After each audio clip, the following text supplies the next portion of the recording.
I want you to take a second and imagine you're looking at an old, beautifully illustrated map of your hometown. Oh, like one of those really ornate ones you might see framed in a civic center or a local library. Exactly, yeah. It shows the main roads, the majestic city hall, the sprawling parks, those neat little subdivisions. It tells this very specific, really comforting story about where you live. Right, it makes everything look perfectly planned and pristine. Right. But then imagine someone hands you the surveyor's original blueprints and the zoning dispute records and like the actual geological surveys of the area. Oh, wow. So you get the unvarnished reality. Yeah. Suddenly you realize that beautiful park was actually built over a sinkhole, or that pristine subdivision displaced an entire community to be built. And that majestic city hall was probably financed by some incredibly shady backroom deals. Exactly. The beautiful map wasn't technically lying. I mean, those buildings are there. But it was doing a massive amount of hiding. That is a phenomenal way to frame what we are doing today, because we are essentially putting away that illustrated tourist map of American history, and we're opening up the raw, unredacted surveyor's logs. And the person who's handing us these logs has a very, very specific reason for doing so. The mission of today's deep dive revolves around a text written by a former major in the United States Army. Right, and this is an officer who actually served combat tours in Iraq and Afghanistan. Which is crucial context. Yeah. But more importantly, for our purposes here, he was tasked with teaching American History 101 to freshman cadets at West Point. Wow. So he's teaching 18 and 19-year-olds who are voluntarily preparing to lead platoons into actual warfare. Yeah. And his pedagogical philosophy here is really the entire engine of the text we're looking at. He looked at his classroom of future combat leaders and realized something pretty profound. That feeding them the standard, sanitized, middle school version of American history wasn't just intellectually dishonest. Right, the flawless founding fathers, the inevitable march of progress. Yeah, that whole narrative. He felt that teaching them that wasn't just wrong, it was actually tactically dangerous. How so? Well, he believed that sending officers into the complex, really morally ambiguous theaters of modern war, armed with nothing but patriotic platitudes, was basically a recipe for disaster. That makes a lot of sense. I mean, they needed to understand the actual mechanics of empire. Exactly. The realities of occupation, the dark complexities of their own nation's origins. If they were going to survive and make ethical decisions under fire, they needed the truth. So to prepare them, he just completely dismantled the curriculum. The text we are unpacking today breaks down the American origin story not through a timeline of glorious triumphs, but through 4 recurring, deeply uncomfortable themes. And he argues these themes form the actual bedrock of the nation. We're talking about indigenous displacement, racialized slavery, hyper-capitalism, and militarist imperialism. It's heavy stuff. So before we take that first step into those surveyors' logs, we need to establish the parameters of this conversation for you, the listener. Right, because the text we're exploring presents a highly critical, aggressively unvarnished interpretation of the past. It strips away the mythology completely. And our goal today is absolutely not to endorse a specific political ideology. We aren't here to tell you whether America is inherently good or bad. No, because those are binary terms that just don't apply to historical reality. Our mission is to impartially dissect the author's arguments. We want to look at the mechanisms he describes. Exactly. We want to give you a richer, more complex, and frankly, a more mature understanding of the forces that built the United States. So we roll up our sleeves and start at the beginning. But the text doesn't let us start with, buckles on hats and peaceful pilgrims having a turkey dinner at Plymouth Rock. No, we have to travel back a bit further, to 1607, to a humid, mosquito-infested, malarial swamp in Virginia, Jamestown. Jamestown, the true foundational node for English-speaking society in North America, and the gap between the myth of Jamestown and the reality of it is just staggering. It really is. I mean, we prefer the Plymouth narrative because it centers on religious freedom and pious communities. Right, it feels noble. But Jamestown offers no such comfort. It was, from its very inception, a corporate joint stock venture. The Virginia Company of London. Yes, a syndicate of wealthy investors who were looking to generate a massive return on investment. It was a venture capital startup, pure and simple. They weren't trying to build a new Jerusalem or some kind of utopia. They were looking for treasure. They honestly wanted to find gold just lying on the beaches. They wanted to find a mythical Northwest Passage to India to monopolize the spice trade. And they wanted a strategic foothold to pirate Spanish galleons, right? Exactly. The text makes it incredibly clear that profit was the sole motive. And because of that, the initial execution was a catastrophic failure. The demographics of those first ships tell the whole story, don't they? Oh, completely. Yeah. The investors sent over a disproportionate number of aristocrats, men who were classified on the manifests as gentlemen. And in 17th century England, a gentleman meant something very specific. It did. By their strict class definitions, these individuals were socially prohibited from performing manual labor. Which is wild. They also brought jewelers, perfumers, and goldsmiths. Yeah. But who'd they forget? They didn't bring farmers, they didn't bring laborers or women. They essentially dropped a boardroom of executives into a hostile wilderness and expected the wilderness to just yield dividends. And unsurprisingly, when you put a bunch of jewelers in a swamp and nobody knows how to plant a turnip, people die. The text really dwells on the horrors of what's called the starving time, during the winter of 1609 to 1610. Yeah, they had chosen a terrible location, a brackish peninsula, specifically to hide from the Spanish Navy. But it was just a breeding ground for dysentery and typhoid. Out of roughly 500 colonists who had arrived by that point, only 60 survived that winter. The primary sources the author cites are gruesome. I mean, they ate their horses, then the dogs, then the rats, the shoe leather. And then it devolved into cannibalism. Yes. There is a documented account of a man murdering his pregnant wife, salting her flesh, and eating her. Oh, wow. That is just, it's horrific. It is, but that horrific detail serves as a perfect indictment of the colony's structural design. It was an extractive enterprise that prioritized rapid wealth generation over sustainable community building. But the Virginia Company didn't fold. The venture was ultimately salvaged, not by finding gold, but by cultivating a different, highly addictive commodity. Tobacco. Tobacco. I always find it incredibly ironic that the economic salvation of our majestic republic was essentially the 17th century equivalent of a cartel operation. That's exactly what it was. John Rolfe imports a sweeter strain of tobacco from the Caribbean, plants it in the Virginia dirt, and suddenly they're shipping massive quantities of this narcotic back to Europe. And the European market becomes instantly hooked. But here is the massive logistical problem the text highlights. Tobacco is notoriously labor-intensive, and it is incredibly harsh on the soil. Right. So to make the math work for the Virginia Company investors, you need infinite land and infinite expendable labor. And ethics played absolutely zero role in solving this equation. It was just cold economic calculus. In the early decades of the tobacco boom, the cheapest labor available was white indentured servants from England, Ireland, and Scotland. These were desperately poor individuals who basically signed away 4 to 7 years of their lives. Exactly, in exchange for ship passage and the vague promise of land at the end of their term. But the mortality rate in Virginia was still so staggeringly high from disease and overwork. Right? Yeah. So it was actually financially smarter for a planter to buy a cheap indentured servant who would likely die in 3 years than to purchase a much more expensive enslaved African who might also die in 3 years. So you have this fascinating, highly volatile period in early Virginia where the labor force is this miserable, exploited interracial mix. Poor white indentured servants and a smaller population of enslaved black people. Right. They're sweating in the same fields. They're enduring the same brutal punishments and suffering under the exact same wealthy planter class. But the text points to a specific year, 1676, as the moment everything changes. Bacon's Rebellion. If there is one event in colonial history that explains the modern American social structure, the author argues this is it. The mechanisms underlying Bacon's Rebellion are crucial for you to understand, because as the decades passed, two things happened. First, the mortality rate began to drop slightly. Meaning more white indentured servants were actually surviving their contracts and demanding the land they had been promised. Exactly. And second, tobacco had completely depleted the soil along the coast, so the wealthy planters needed virgin soil. So the newly freed, deeply poor white farmers are pushed westward to carve out small plots.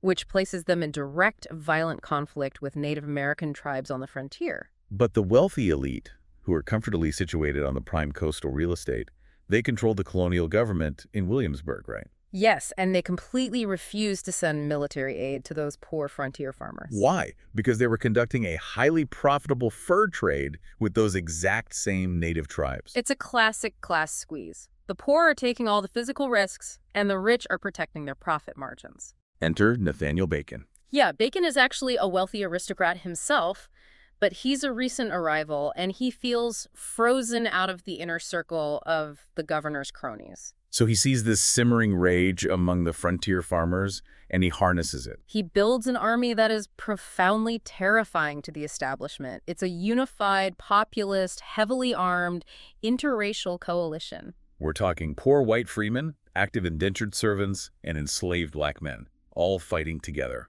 Bacon's militia initially slaughters local Native Americans, both hostile and friendly, but then they pivot. They march on the colonial capital. They force the governor to flee, and they burn Jamestown to the ground. Now, Bacon suddenly dies of dysentery shortly after his triumph. And without his leadership, the rebellion is crushed by arriving English naval forces. But the text makes it clear that the physical destruction of the capital was nothing compared to the psychological trauma inflicted on the planter elite. They looked at the ashes of Jamestown and had an absolute epiphany. They realized they were sitting on a demographic time bomb. Because the wealthy elite were a tiny fraction of the population. Right.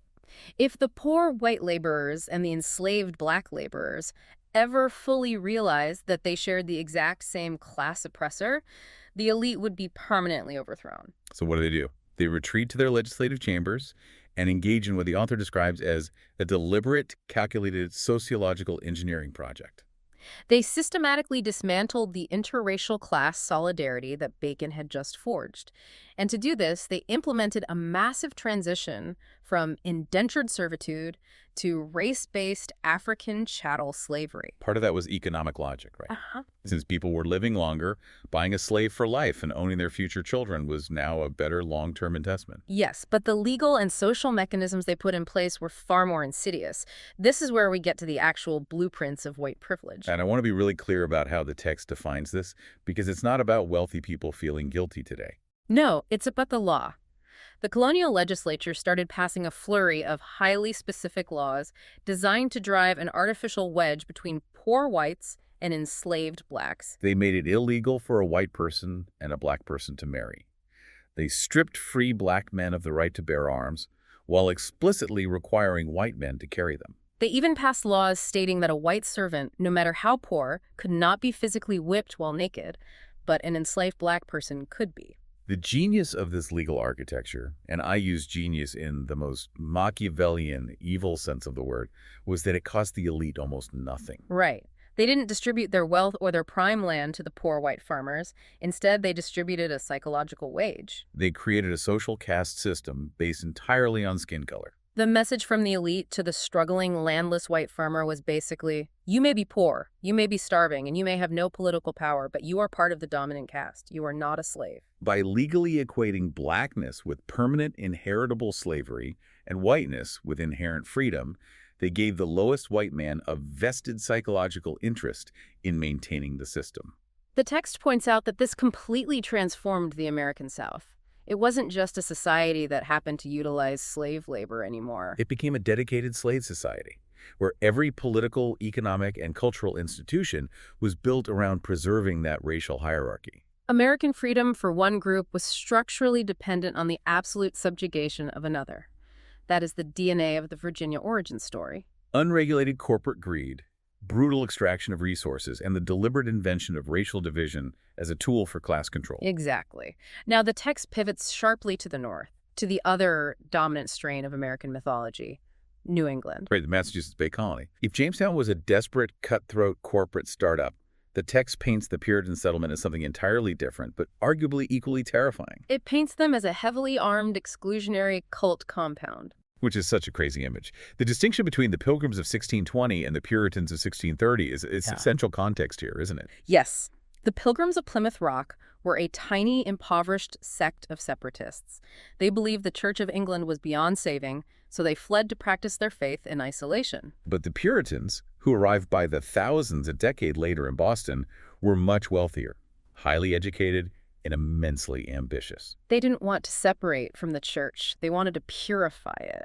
And their method for doing so was to build a flawless, utopian society in the wilderness. One that would be so righteous, all of Europe would be forced to look at it and reform themselves. This is the origin of John Winthrop's famous sermon, a model of Christian charity, where he declares, "We shall be as a city upon a hill, the eyes of all people are upon us." And we hear politicians across the entire political spectrum quote that exact phrase today as the ultimate proof of American exceptionalism. But the author strips the romance completely out of that speech. He argues that this specific brand of exceptionalism, this absolute unshakable belief that your society is chosen by God to be a beacon for the rest of humanity, is inherently toxic and incredibly dangerous. Because if you genuinely believe you are executing the direct will of God, there is zero tolerance for error, right? And zero room for dissent. Exactly. The Puritan society was absolutely not a democracy. It was a rigid, authoritarian theocracy. The ministers and the magistrates were virtually indistinguishable. If you question the theological doctrines of the leadership, you weren't just a political dissident. You were an agent of Satan threatening the survival of the entire holy experiment. The text provides examples of this that just make your jaw drop. I mean, we all know about the Salem witch trials where paranoia led to the execution of 20 people. But the author goes deeper to show the everyday tyranny of this society. He highlights the story of Anne Higgins. Right. Long before Salem, she was brought up on charges of witchcraft and eventually hanged.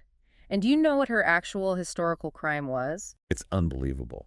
She hired some carpenters to do remodeling work on her house, felt that they had drastically overcharged her, and loudly complained about it. For challenging the economic harmony of the community and for not behaving as a submissive, silent widow, she was deemed a witch and murdered by the state. It illustrates a society defined by extreme surveillance and forced conformity. And if that is how they treated their own citizens, we really have to look at how this city on a hill interacted with the Native American populations whose land they were occupying. The Thanksgiving myth suggests a harmonious blending of cultures, but the reality, as detailed in the text, was a policy of brutal, divinely justified conquest. The Pequot War of 1637 is the focal point here, specifically the Mystic Massacre. The Puritans, expanding their settlements into Connecticut, came into conflict with the Pequot tribe. A combined force of Puritan militia and their native allies surrounded a fortified Pequot village near the Mystic River. And the village was mostly filled with old men, women, and children, because the warriors were away. The Puritans didn't just attack it. No, they set the entire palisade on fire and formed a perimeter. Anyone who tried to run from the flames was shot or hacked to pieces. Between 400 and 700 human beings were incinerated in a single hour. What makes this event so historically significant is not just the violence, but the reaction to it. Even the Puritans' own Native American allies were physically sickened by the scale of the slaughter. They were crying out that the English style of warfare was too furious and slew too many men. But how did the Puritan commanders justify this? They didn't apologize. They literally opened their Bibles. The militia commander, John Mason, explicitly compared his actions to King David in the Old Testament, Stating that God had commanded them to destroy the heathen and leave none alive. And William Bradford, the revered governor of Plymouth, wrote a passage in his diary that is chilling to read. He noted that the smell of the burning flesh was terrible, but he called the victory a sweet sacrifice. And he gave praise to God for having wrought so wonderfully for them.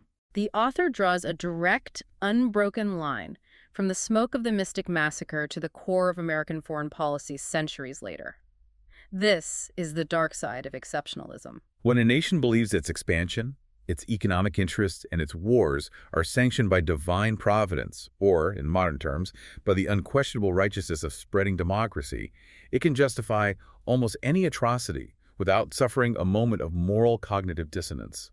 I mean, you can see how those two distinct colonial DNAs are so powerful. Yeah, I'm struggling to reconcile them, honestly. You have Virginia, engineered for maximum profit, relying on the brutal exploitation of enslaved labor and dividing the working class. And you have Massachusetts, a heavily militarized theocracy convinced of its own divine supremacy, willing to annihilate anyone in the way of its holy mission. If these are the foundations, how in the world do they eventually merge?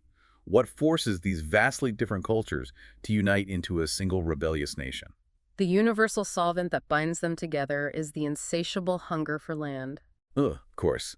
Virginia's tobacco economy requires constant virgin soil.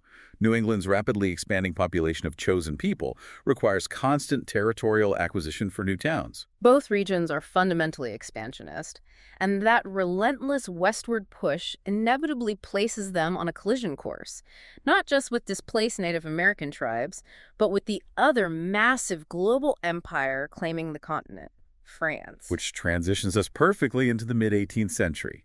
We are moving away from the isolated colonies and into the realm of global superpower conflicts. Right. I remember sitting in history class and learning about the French and Indian War.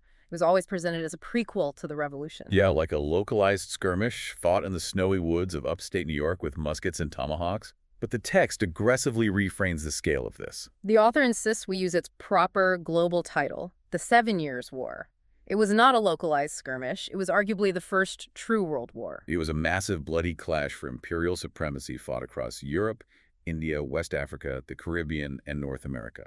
The North American theater was just one strategic front in a global chess match between the British Empire and the French Empire. And the spark that ignites this massive global conflagration, it is none other than a young, incredibly ambitious 22-year-old militia major named George Washington. This is a perfect example of how the text asks us to critically evaluate our historical icons.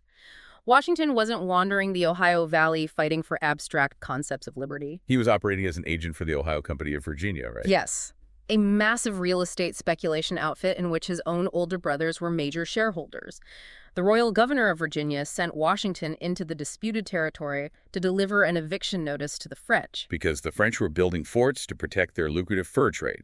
So we get the Jumonville affair. Washington and his militia, along with their Native American allies led by the Seneca chief known as the Half-King, stumble upon a small French diplomatic party encamped in a glen. Washington orders his men to open fire. The French surrender. But then, the situation completely spirals out of Washington's control. The Half-King, who has his own complex political agenda regarding the French, approaches the wounded French commanding officer, Ensign Jumonville.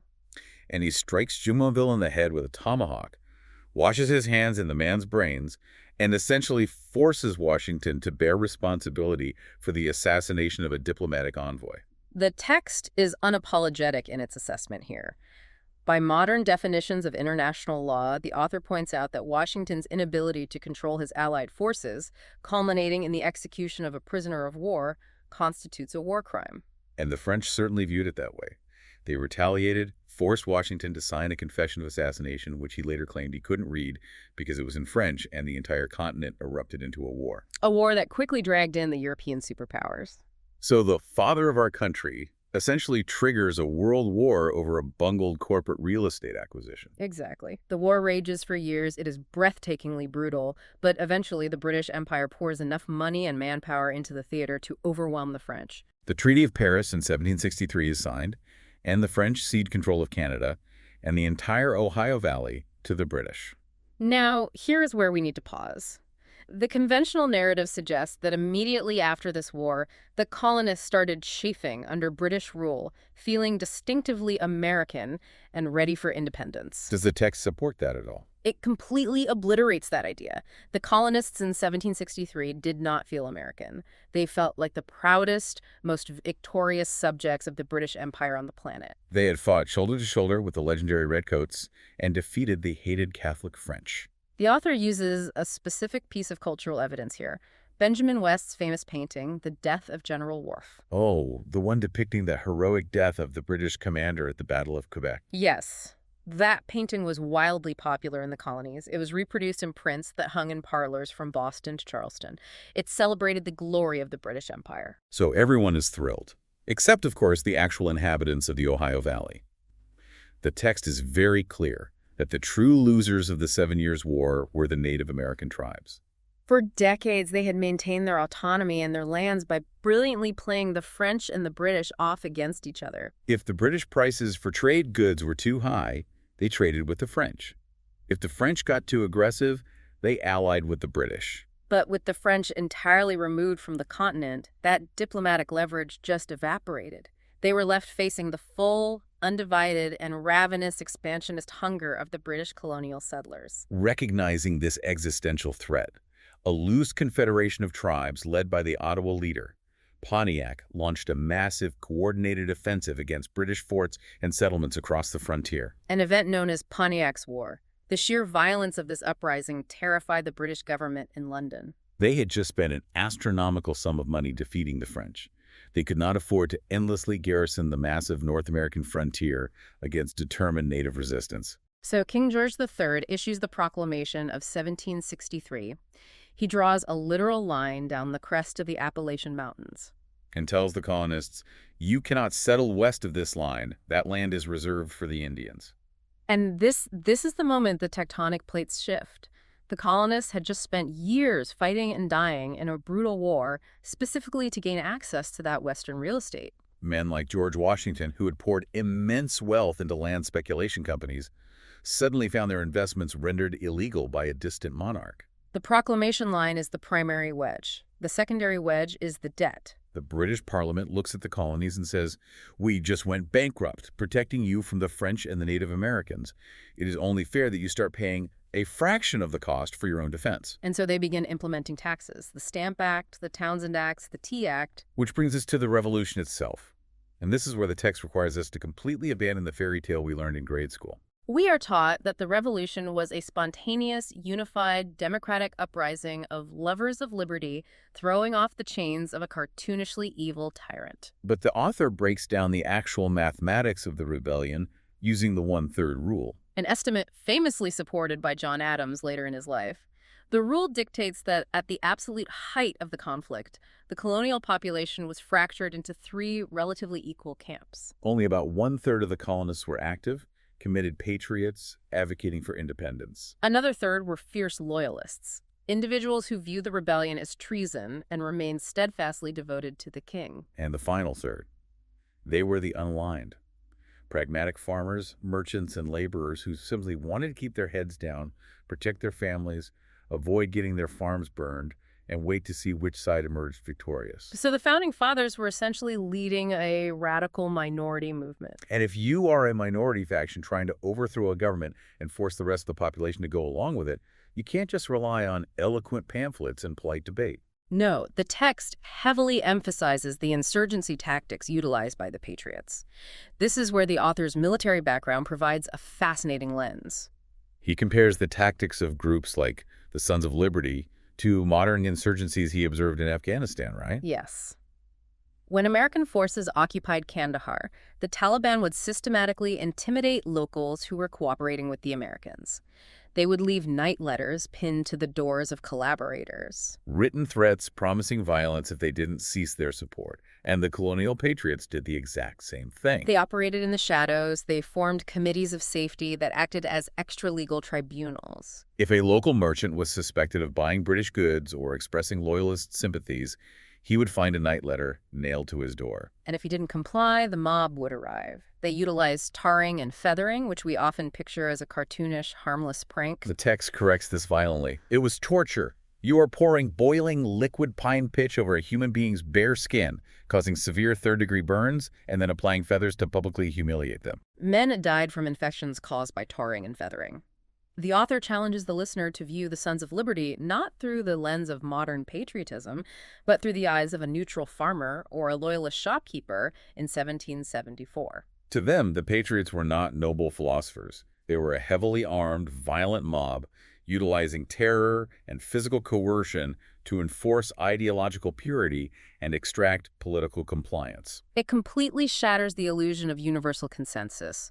But the text goes even further to complicate the moral purity of the revolution when it examines the role of enslaved African Americans. We constantly associate the American Revolution with the fight for inherent human liberty. We quote the Declaration of Independence. But the author asks a devastating question. Liberty for whom? In November of 1775, Lord Dunmore, the royal governor of Virginia, who had been driven out of Williamsburg by patriot militias, was sitting on a British warship. Desperate for troops, he issued a proclamation. He officially declared martial law and offered absolute freedom to any enslaved person belonging to a patriot master who could escape and take up arms for the British crown. The response was immediate.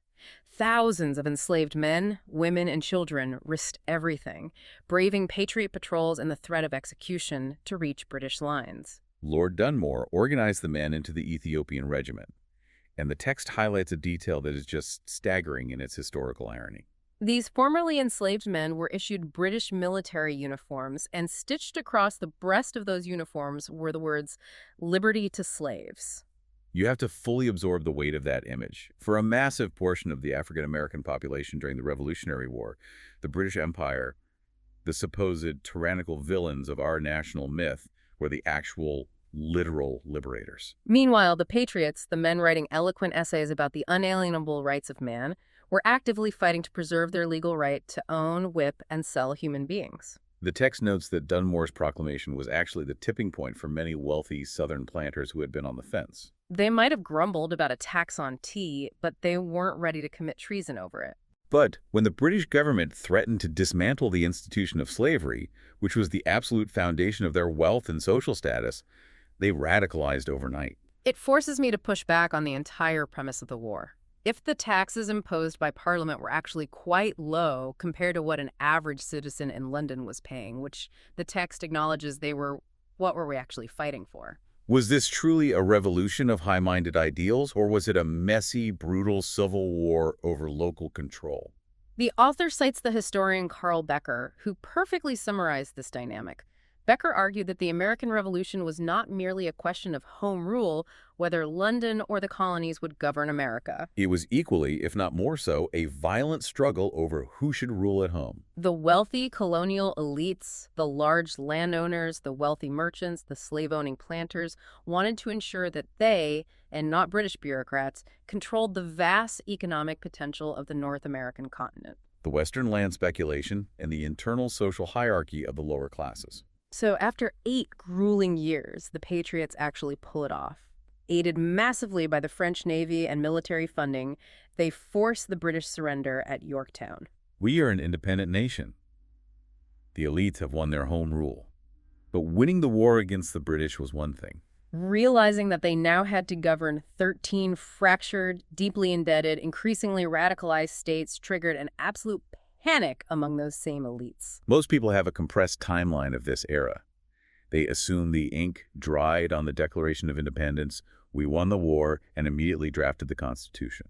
But there was a critical, chaotic period in the 1780s where the newly independent nation was governed by a completely different document, the Articles of Confederation. And surprisingly, the text actually mounts a defense of the oft-maligned Articles. Yeah, the standard curriculum teaches us that the Articles were a joke, a weak, pathetic government that couldn't collect taxes or raise an army. But the text points out that the Congress under the Articles actually managed to win the Revolutionary War, negotiate a highly favorable peace treaty with the greatest empire on earth, and pass the Northwest Ordinance, which brilliantly established the framework for how the Western territories would be organized and eventually admitted as equal states. The author argues that the true failure of the Articles of Confederation, in the eyes of men like George Washington, Alexander Hamilton, and James Madison, was not that the central government was too weak. The real terror was that the individual state governments were becoming far too democratic.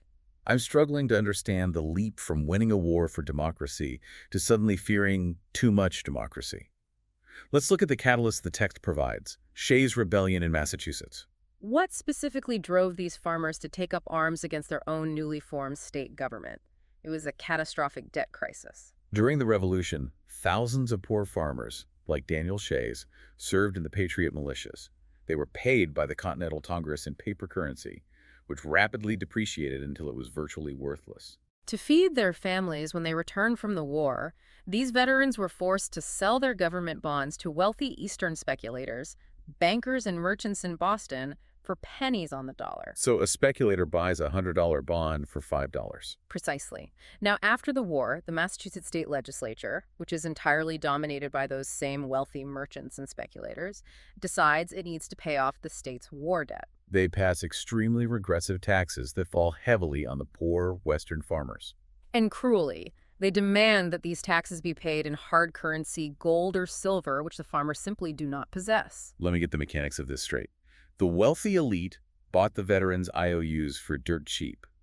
Then, those sane elites used their control of the government to tax the veterans, demanding gold, specifically to pay out those IOUs at full face value to themselves. It's an unbelievable grift, and when the farmers inevitably couldn't pay these taxes in gold, the state courts began foreclosing on their farms. The veterans were losing the very land they'd just fought a revolution to protect, while the speculators were growing obscenely wealthy. Driven to desperation, Shays and thousands of other veterans organized. They marched on the courthouses and physically shut them down to stop the foreclosures. This is the moment of elite panic. Washington is at Mount Vernon receiving panic letters from his wealthy friends in Boston claiming that the mob has taken over. They looked at Shays' rebellion and realized that if the poor majority used their sheer numbers to demand debt relief, paper money, or the redistribution of property, the wealthy minority would be ruined. They realized they needed a stronger central mechanism to protect their wealth. This leads directly to the Constitutional Convention in Philadelphia in 1787. The text uses an incredibly provocative phrase to describe this event, the framers' coup. It sounds like treason, but when you look at the mechanics, it's hard to argue with the terminology. Let's look at what actually happened. The Congress of the Confederation authorized these delegates to go to Philadelphia for one express purpose: to revise and amend the existing Articles of Confederation. They were not authorized to scrap the government. Yet, almost immediately upon arriving, they made a calculated decision to operate completely outside their legal mandate. They locked the doors of Independence Hall. They nailed the windows shut despite the sweltering Philadelphia summer heat to ensure absolute, total secrecy from the press and the public. And then they illegally threw the Articles of Confederation into the fireplace and began drafting an entirely new architecture of centralized national power. And who are these architects? We talk about we the people, but the text breaks down the demographics of the 55 delegates. They were entirely white men. They were highly educated. The vast majority were lawyers, wealthy merchants, and slave-owning planters. And crucially, a significant number of them were heavily invested in public securities, government bonds, and Western land speculation. This is where the author integrates the highly influential, though controversial, economic thesis of historian Charles A. Beard. Beard argued that the Constitution was not a divinely inspired philosophical treatise handed down from the heavens. It was a highly pragmatic economic framework engineered specifically to protect the financial interests of the men writing it. Let's try an analogy here. If the American Revolution was a violent corporate breakup with the British parent company, then the drafting of the Constitution was a hostile merger orchestrated by the board of directors. The wealthy elites locked themselves in the boardroom, rewrote the corporate bylaws to strip power from the regional managers of the states, and ensured that the retail investors, the poor farmers and debtors, had absolutely no say in the company's financial policy moving forward. They needed a central government powerful enough to suppress debtor rebellions, regulate interstate commerce, and raise an army to protect their Western land investments from Native Americans. The document they produced reflects that priority of order and property over radical democracy. But creating this powerful new government required brutal compromises between the competing factions of the elite. Particularly between the northern commercial interests and the southern slaveholding interests. The text forces us to examine the darkest of these compromises, the 3/5 clause. The original sin baked directly into the parchment. The Southern delegates flatly stated they would walk out and form their own country if the new government had the power to threaten slavery. But they also wanted their enslaved populations to count toward their representation in the new House of Representatives, which would give them massive political power. The Northern delegates balked, pointing out the absolute hypocrisy of claiming enslaved people were mere property when it came to rights, but human beings when it came to calculating political power. The resulting compromise stated that for the purposes of taxation and representation, the population would be determined by adding the whole number of free persons to 3/5 of all other persons. The text explains the long-term mechanism of this mathematical evil. Because representation in the House dictated the number of electoral college votes a state received, the 3/5 compromise artificially inflated Southern political power for the next 70 years. It is the reason the vast majority of the early presidents, speakers of the House, and Supreme Court justices were wealthy Southern slave owners. And while the framers were carefully calibrating the mathematics of slavery, what did they leave out? This is the detail that consistently shocks people. If you stop someone on the street today and ask them what the most important part of the Constitution is, almost everyone will name a right protected by the First Amendment: freedom of speech, freedom of religion, or the Second Amendment right to bear arms. But the text emphasizes that the Bill of Rights was absolutely not in the original document drafted in Philadelphia.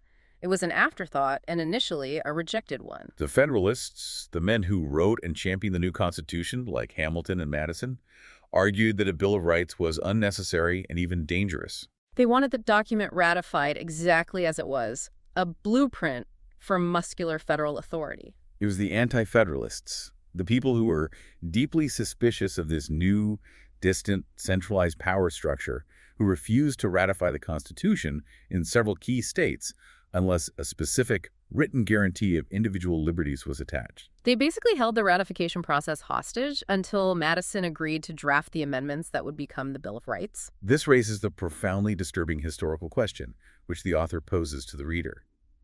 If the explicit protections for freedom of speech, freedom of the press, and protection from unreasonable search and seizure were not included in the original architectural plans of the government, Does that mean the primary goal of the framers wasn't actually to protect individual liberty? the text implies that their primary goal was simply to establish order, centralize economic power, and protect their property from the democratic mob.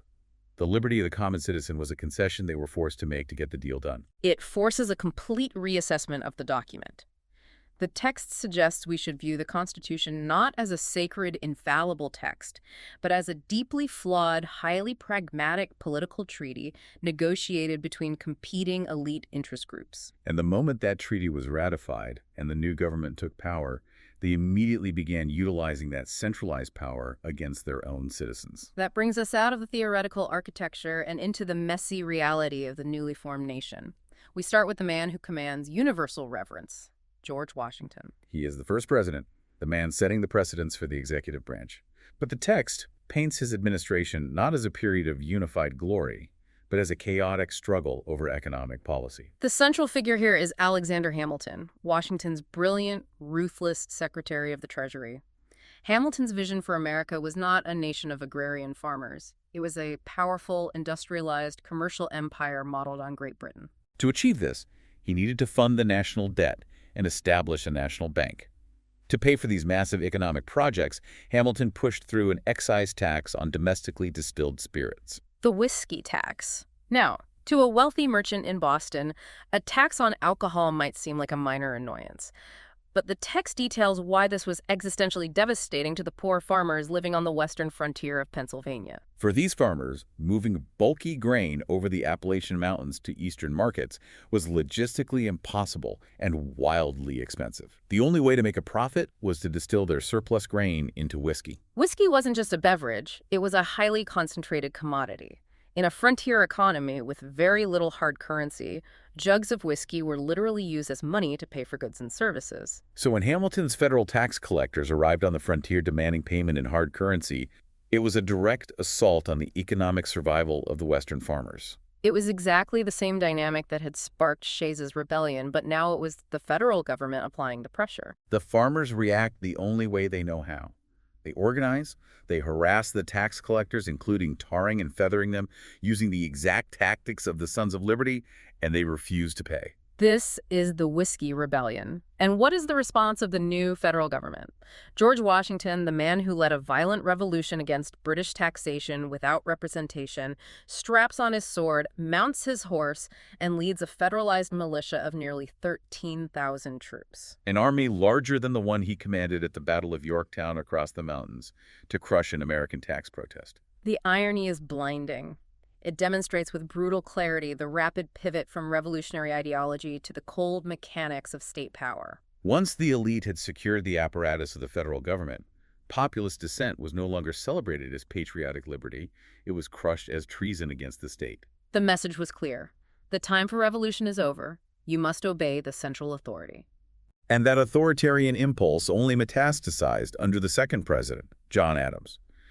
The text portrays the Adams administration as a period of intense partisan paranoia, largely driven by the fallout of the French Revolution and the resulting quasi-war with France. Adams and the Federalist-controlled Congress believed the nation was crawling with French spies and domestic traitors.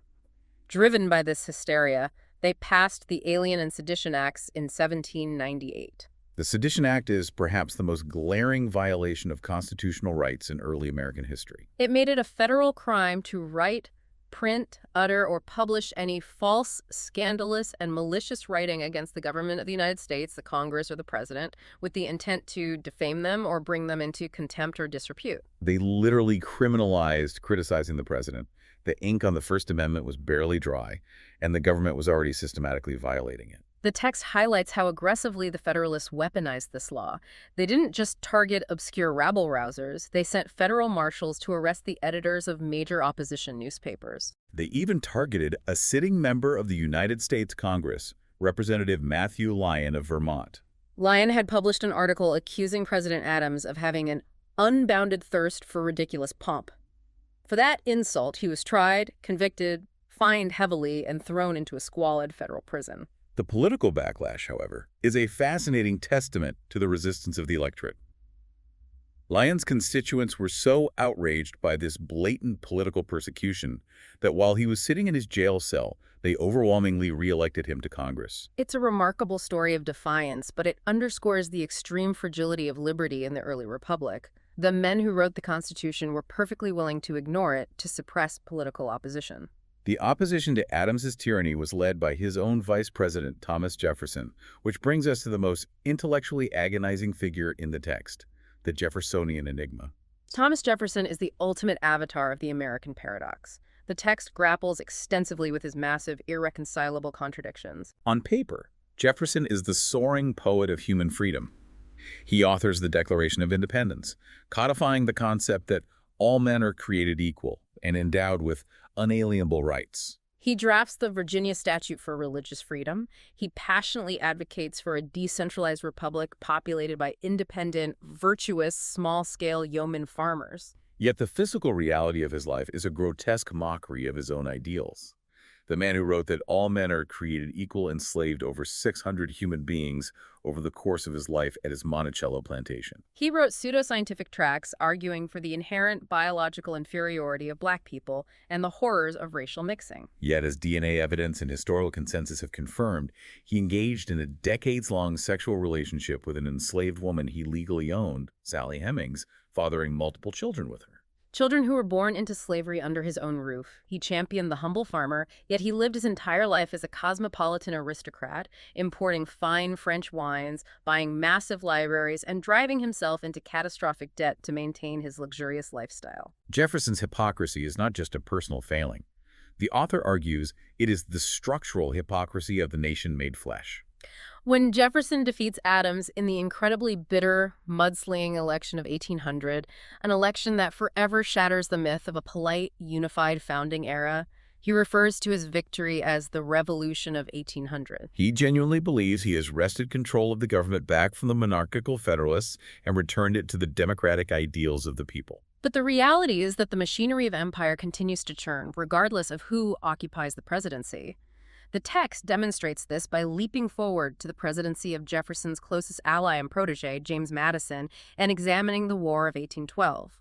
The conventional narrative of the War of 1812 portrays it as a noble Second War of Independence, a defensive struggle where a plucky young America stood up to the arrogant British Navy to stop the impressment of our sailors and defend our maritime rights. The author completely dismantles that defensive narrative.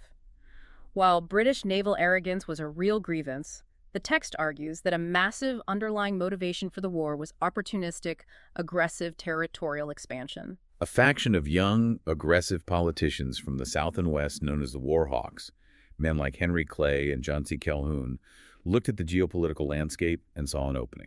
Great Britain was locked in an existential struggle with Napoleon in Europe. The British military was stretched to the breaking point. The War Hawks believed this was the perfect moment to launch an invasion and annex the vast, resource-rich territory of British Canada. Jefferson himself confidently predicted that the conquest of Canada would be a mere matter of marching.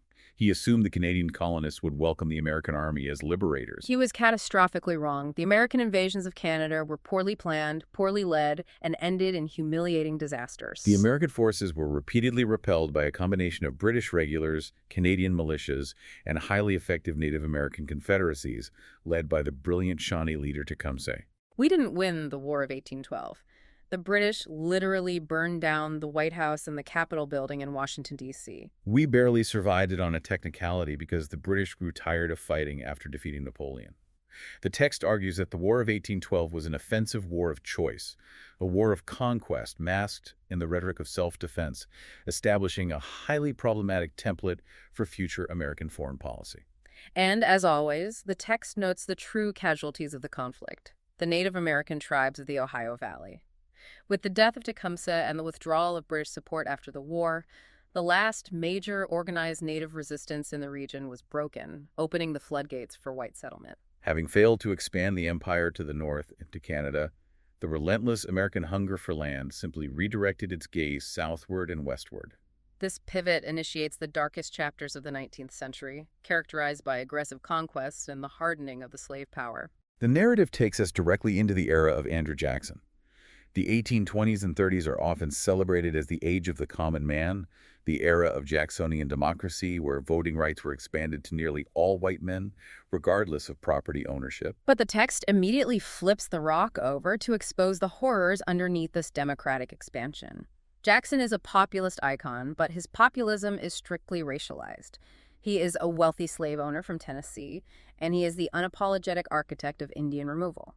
The text touches upon the horrific logistics of the Trail of Tears, the forced, deadly relocation of the Cherokee, Creek, Choctaw, Chickasaw, and Seminole nations from the southeast to the desolate territories west of the Mississippi River. The explicit purpose of this massive ethnic cleansing was to clear prime agricultural land for the expansion of the booming cotton economy. And cotton means slavery.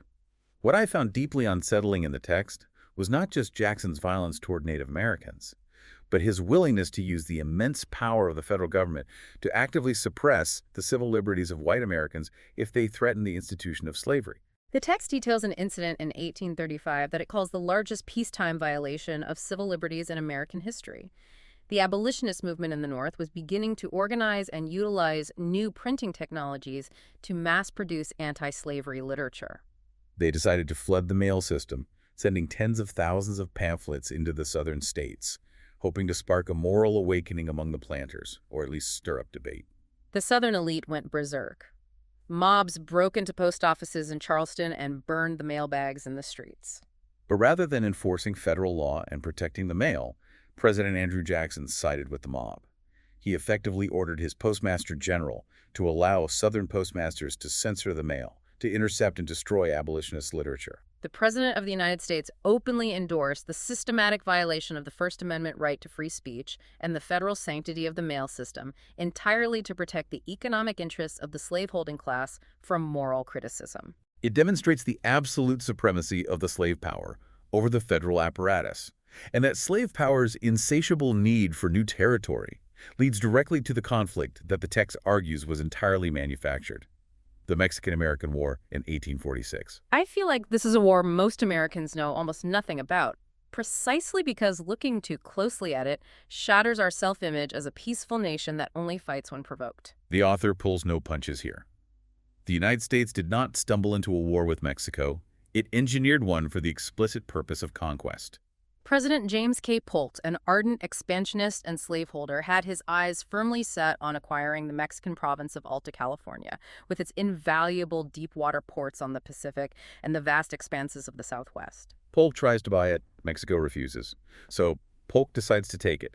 He orders a U.S. Army force under General Zachary Taylor to march deep into disputed territory between the Nueces River and the Rio Grande. The text compares this to poking a hornet's nest with a stick and then acting surprised when you get stung. The Mexican army, viewing this as a hostile invasion of their sovereign territory, engages a U.S. cavalry patrol. And that skirmish is exactly what Polk was waiting for. He immediately goes before Congress and delivers a masterclass in political propaganda. He declares that Mexico has crossed the boundary of the United States, invaded our territory, and shed American blood upon American soil. It was a blatant, calculated lie designed to whip the public into a patriotic frenzy and force Congress to declare war. And it worked. The superior U.S. military invaded Mexico, occupied Mexico City, and forced the Mexican government to cede half of its national territory, a massive landmass encompassing present-day California, Nevada, Utah, Arizona, and New Mexico, for a paltry sum. But what gives me a sliver of hope in this dark chapter is that the text highlights the fierce, principled resistance to Polk's war of aggression. There was significant domestic opposition. A freshman Whig congressman from Illinois named Abraham Lincoln repeatedly stood up on the floor of the House demanding Polk show him the exact spot of soil where American blood was supposedly shed, knowing full well it was disputed territory. The philosopher Henry David Thoreau was so disgusted by a war fought to expand slavery that he refused to pay his poll tax. He was thrown in jail for it, and the experience prompted him to write his highly influential essay, Civil Disobedience. And then there's the writer Ralph Waldo Emerson, who watched the victorious troops returning with their conquered Mexican territory and made a prophecy that is chillingly accurate. He said, The United States will conquer Mexico, but it will be as the man who swallows the arsenic which brings him down in turn. Mexico will poison us. Emerson understood the mechanics of the American political system. Yeah. By conquering that massive new Western territory, the United States immediately reopened the explosive, unresolved question that had been simmering since the Constitutional Convention. Would this new empire be free, or would it be slaves? The political system could not digest that arsenic.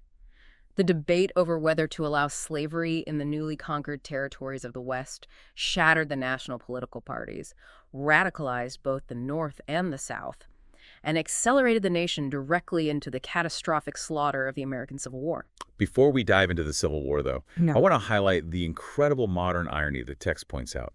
Today, we are locked in incredibly toxic, vitriolic debates about immigration, border security, and the cultural identity of the American Southwest. Yet we completely ignore the historical reality that the entire region was acquired through unprovoked military conquest. As the modern activist slogan goes, we didn't cross the border crossed us. It is essential context. The legacy of 19th century conquest continues to define 21st century demographics and politics, and that tension over the conquered land led to the fracture of the Republic. Now, when the text addresses the Civil War, it targets the most sacred figure in the American pantheon, Abraham Lincoln, the great emancipator. The standard curriculum gives us a very clean top-down narrative. The evil South secedes to protect slavery, and the noble Lincoln wages a righteous war to free the enslaved people. He signs the Emancipation Proclamation, and freedom is delivered from above. The text completely deconstructs that mythology. The author challenges this sanitized version by pointing out Lincoln's initial explicit war aims. When the war began in 1861, Lincoln stated clearly that his primary overriding objective was solely to preserve the Union. He promised he had no intention of interfering with the institution of slavery in the states where it already existed. The text emphasizes that the shift toward abolition was not a top-down mandate born of pure moral awakening in the Oval Office. It was a bottom-up revolution forced upon the government by the enslaved people themselves. The mechanism of this self-emancipation is fascinating. As the Union armies began advancing into Southern territory, enslaved black men, women, and children faced a monumental choice. They didn't passively wait on their plantations for a piece of paper from Washington. They seized their own agency. By the tens of thousands, they abandoned the plantations, risked severe punishment or death, and fled toward the advancing Union lines. This mass exodus created a massive logistical and legal crisis for the Union military. The generals in the field didn't know what to do with thousands of fugitive slaves. Legally, the Fugitive Slave Act was still in effect, should they return them to their rebellious masters. It was General Benjamin Butler who pioneered the legal loophole.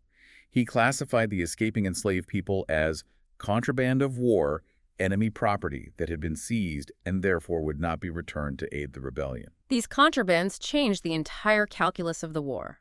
By physically removing their labor from the Southern economy and offering it to the Union Army, building fortifications, cooking, acting as spies and scouts, and eventually taking up arms as soldiers in the United States, colored troop Black Americans made it politically and militarily impossible for Lincoln to ignore the issue of slavery. They essentially forced emancipation onto the federal agenda. By the time Lincoln issues the Emancipation Proclamation in 1863, he is largely ratifying a reality that enslaved people had already created on the ground. It was a brilliant military tactic to weaken the Confederacy, yes, but it was a tactic necessitated by the actions of the oppressed. This reframing restores the agency to Black Americans, moving them from the background as passive recipients of freedom to the forefront as active architects of their own liberation. But the soaring triumph of emancipation is almost immediately followed by what the author considers the greatest tragedy and betrayal in American history, the era of Reconstruction. For a brief, shining, fragile moment following the Civil War, the nation actually attempted to live up to its founding rhetoric. The 13th, 14th, and 15th Amendments are passed, abolishing slavery, guaranteeing equal protection under the law, and granting Black men the right to vote. During radical Reconstruction, supported by the presence of federal troops in the South, you see a miraculous flourishing of democracy. Formerly enslaved men are voting in massive numbers, electing Black representatives to state legislatures and even the United States Senate. They are building public school systems and establishing independent communities. But the Southern white elite, the former planter class, never accepted defeat. They launched a relentless campaign of terror and political sabotage to reclaim their supremacy. The text details the rise of the Ku Klux Klan and other paramilitary groups that operated as the terrorist wing of the Democratic Party in the South, assassinating black political leaders and intimidating voters. But the violence was only half the strategy. The other half was legal. When the federal government, exhausted by the endless conflict and facing an economic depression, finally caved to political pressure and withdrew the last federal troops from the South in 1877, the white elite immediately went to work rewriting the legal code. The author describes the implementation of the Black Codes, which were a series of draconian state laws explicitly designed to criminalize black existence and effectively re-enslave the population by another name. The mechanisms were insidious. The examples the text provides are sickening. They passed vagrancy laws. If a black man could not produce a written contract proving he was employed by a white farmer, he was arrested for vagrancy. A black man could be arrested for mischief, for insulting gestures, or simply for being out past a local curfew. Once arrested, he was hit with exorbitant court fines he couldn't possibly pay. And this triggers the convict lease system. The county would lease the labor of the arrested black man to a private coal mine, a railroad company, or a white-owned plantation to pay off his debt to the state.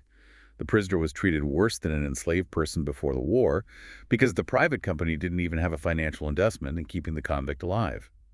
If a leased convict was worked to death in a coal mine, the company simply leased another one from the local sheriff. It was an ingenious demonic system that bypassed the 13th Amendment's ban on slavery by exploiting the amendment's single loophole. Slavery is abolished except as a punishment for crime. By criminalizing the daily life of black Americans, the Southern elite successfully reestablished the racial caste system and a captive labor force. The promises of true equality and civil rights were completely abandoned by the federal government, leaving a festering wound in the American body politic that is still bleeding today. The failure of Reconstruction ensured that the racial hierarchies established in 1676 Virginia would survive the trauma of the Civil War and endure into the modern era. And as the text transitions us into the 20th century, we see that the foundational mechanics of the American system, wealth inequality, racial division, and expansionist militarism, did not disappear. They seamlessly upgraded to an industrial global scale. The author tackles the 20th century by immediately aiming at the biggest, most untouchable sacred cow in American historical memory: World War II, the Good War, the era of the greatest generation, where a unified America saved the world from fascism and tyranny. The text doesn't deny the heroism of the soldiers, but it demands we look closer at the mythology, starting with a very blunt question: who really won the war in Europe? In the American consciousness, the narrative of the European theater begins on the beaches of Normandy on D-Day and ends with American GIs marching into Germany. We naturally center our own contributions, but the author presents a staggering statistical reality that completely rebalances the historical scales. He points out that while the American and British forces were vital, the absolute engine of destruction that crushed the Nazi war machine was the Soviet Union. The numbers in the text are almost impossible to comprehend. The author states that for every single German soldier killed by American, British, or French forces combined, 8 German soldiers were killed by the Red Army on the Eastern Front. 8 out of 10. The Soviet Union paid an unfathomable toll in blood, an estimated 27 million military and civilian lives lost to absorb the brunt of the Nazi invasion and push them back to Berlin. Acknowledging that the totalitarian regime of Joseph Stalin was the primary physical force that defeated Adolf Hitler complicates the clean, moral narrative of the Good War. And the author further complicates that narrative by forcing us to examine America's own moral hypocrisies during the conflict. Right. We were crossing the ocean to fight a regime whose entire ideology was based on racial supremacy and ethnic purity. Yet the United States military that sailed across that ocean was a strictly segregated Jim Crow institution. The text emphasizes the bitter irony experienced by black soldiers. They were drafted to fight and bleed for abstract concepts of freedom and democracy in Europe, while being violently denied those exact same rights: the right to vote, the right to eat at a lunch counter, the right to live without fear of lynching in places like Alabama and Mississippi. And that profound racial hypocrisy extended beyond the military to the civilian population, culminating in one of the most egregious constitutional violations of the 20th century: the internment of Japanese Americans. The text details Executive Order 9066, signed by President Franklin D. Roosevelt.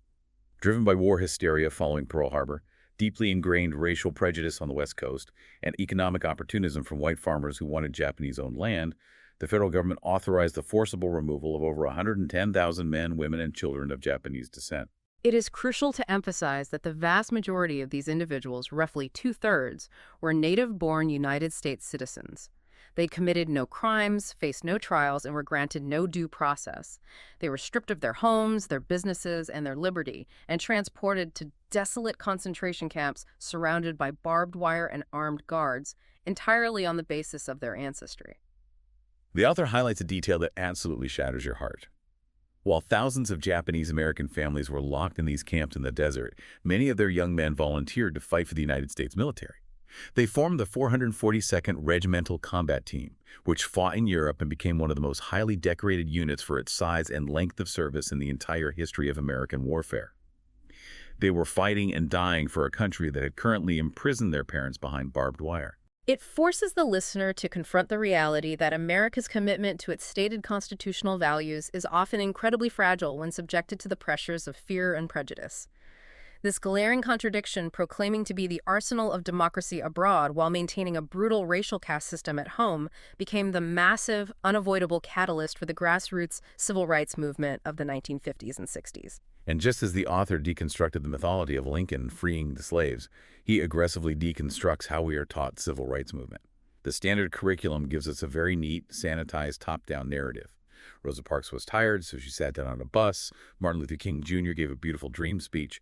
Wise politicians like JFK and Lyndon Johnson realized the error of their ways, signed some civil rights acts, and racism was solved. The text calls this a dangerous fairy tale. The author insists that we view the civil rights movement not as a benevolent concession from the powerful, but as an incredibly dangerous, violent struggle forced from the bottom up by anonymous grassroots activists. He argues that the great men of history, the politicians in Washington, were almost always lagging behind the curve. They were cautious, pragmatic, and terrified of alienating the white voting bloc in the South. Politicians don't lead, they react. The text argues they only acted when the sheer bravery and the visible suffering of everyday black citizens in the streets forced their hand. To illustrate this, the author points to horrific, visceral catalysts that shocked the conscience of the nation, focusing specifically on the murder of Emmett Till in 1955. Emmett Till was a 14-year-old black boy from Chicago visiting family in Mississippi. He was falsely accused of offending a white woman in a grocery store. Days later, he was abducted, brutally tortured, mutilated, and murdered by two white men, his body dumped in a river with a cotton gin fan tied around his neck. When his body was recovered and returned to Chicago, his mother, Mamie Till Mobley, made a decision of unimaginable courage. Against the advice of the authorities, she demanded an open casket funeral. She wanted the world to look at the unrecognizable, bloated, mutilated face of her 14-year-old son. She allowed magazines like Jet to publish the photographs. She essentially said, "Look at what your system of white supremacy has done. Do not look away." The text argues that the visual trauma of that photograph galvanized an entire generation of young black activists. It wasn't polite political maneuvering in the halls of Congress that broke the back of Jim Crow. It was the blood, sweat, and tears of teenagers facing police dogs in Birmingham, of college students beaten bloody on the Edmund Pettus Bridge, of local organizers risking assassination to register voters in rural Mississippi. The federal government only intervened when the chaos and the international embarrassment became too costly to ignore.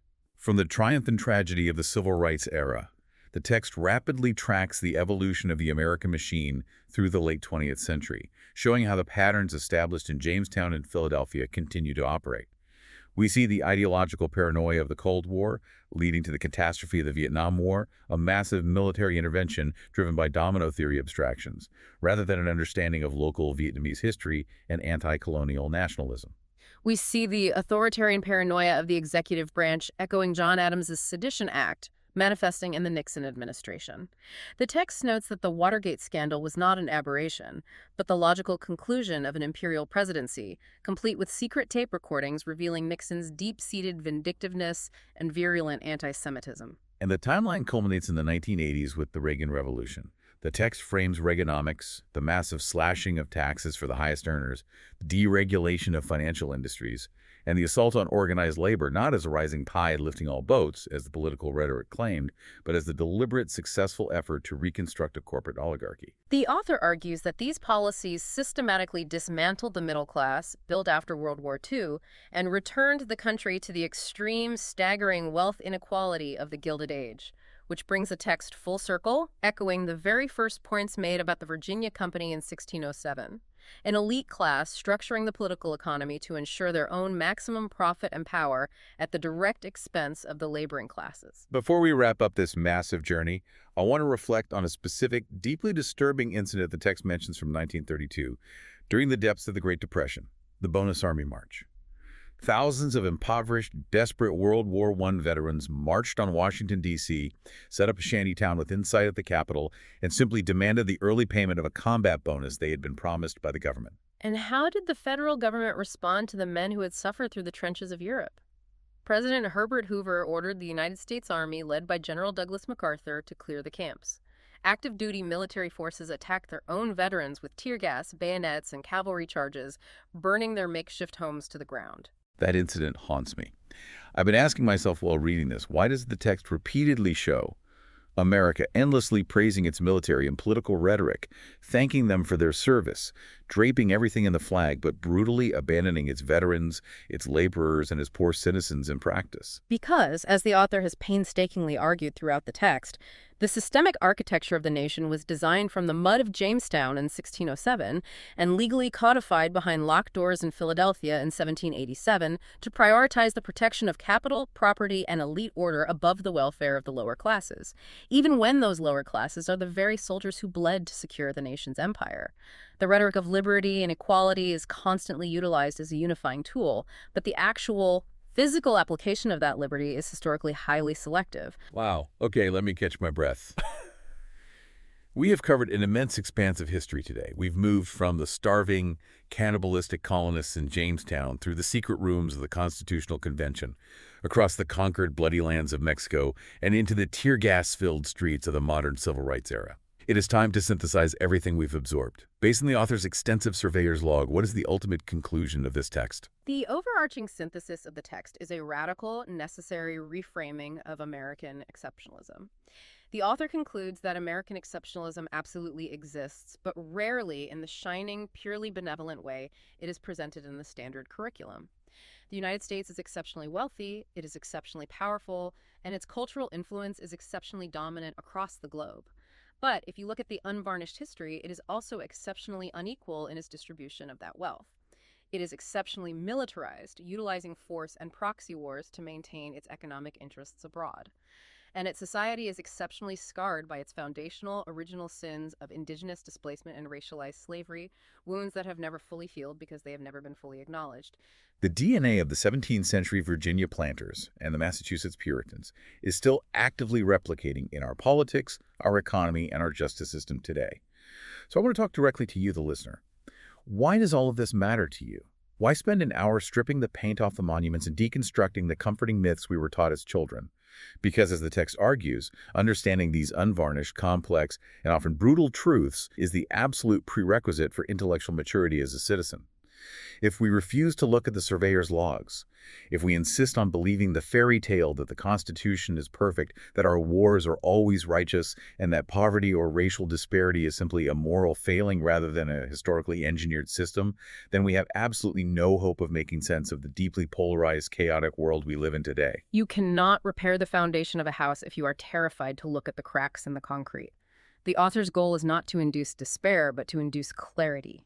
Clarity over comfort. I want to leave you with a final provocative thought inspired by a quote near the very end of the text. It comes from Dr. Benjamin Rush, a physician from Philadelphia and a signer of the Declaration of Independence. In 1786, looking back at the Revolutionary War they had miraculously just won, Rush wrote a letter clarifying a major misconception. He wrote that the American Revolution did not end with the surrender of the British. The war was merely the first act of a great drama. The true history of the United States, with all its hypocrisies, its violence, and its slow, agonizing expansions of rights, suggests that Rush was entirely correct.